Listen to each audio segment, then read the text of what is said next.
கதைப்பாடல் அதுக்கு இன்னொரு பேர் அம்மானை. அந்த அம்மானைன்ற வார்த்தையை முதல்ல பயன்படுத்தி சிலப்பதிகாரத்தில் தான் பயன்படுத்தினாங்க. அந்த கதைப்பாடலில் 4 பகுதி இருக்குது. அது என்னென்னா காப்பு அல்லது வழிபாடு, குரு வணக்கம், வரலாறு மற்றும் வாலி.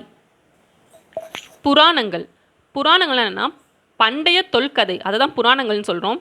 அதில் என்னென்ன இருந்துச்சுன்னா வைதிக வளர்ச்சி, தத்துவம், உருவ வழிபாடு, சாத்திரம் அறிய அதெல்லாமே புராணங்கள் பயன்பட்டுச்சு. சில புராணங்கள் வாயு புராணம், விஷ்ணு புராணம், மச்ச புராணம், பிரம்ம புராணம், பவிஷ்ய புராணம். புராணம் பற்றி அறிஞர்கள் கூறியது, புராண கதைகள் தங்களை உருவாக்கிய மக்களை பற்றியும் பயன்படுத்துவோரை பற்றியும் கூறுகிறது அப்படின்றத சொன்னவர் E.P. டெய்லர். ஒவ்வொரு புராணமும் ஏதோ ஒரு உண்மையை கூற விளைகிறது அப்படின்றத சொன்னவர் மார்க்ஸ் முல்லர். இயற்கையை பற்றி புராணம் என்னன்னு கூறுதுன்னா வானம் ஆண், பூமி பெண், பௌர்ணமி வாழ்வின் குறியீடு, அமாவாசை இறப்பின் குறியீடு, வானவில் கடவுளின் மந்திரவில்.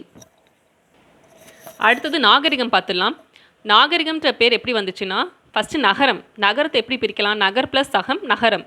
நகரம்ங்கிறது நகரிகம் அப்படின்னு தெரிஞ்சு அடுத்து நாகரிகம்னு தெரிஞ்சுது. நாகரிகம் பண்பாடுக்கான வேற்றுமை பார்த்துடலாம். நாகரிகம் பண்பாடு. நாகரிகம் புறவளர்ச்சி, பண்பாடு அகவளர்ச்சி. நாகரிகம் தன்மையை அளவிட்டு கூறலாம், பண்பாட்டின் தன்மையை அளவிட முடியாது. நாகரிகத்தின் வளர்ச்சி வேகமானது, பண்பாட்டின் வளர்ச்சி சீரானது.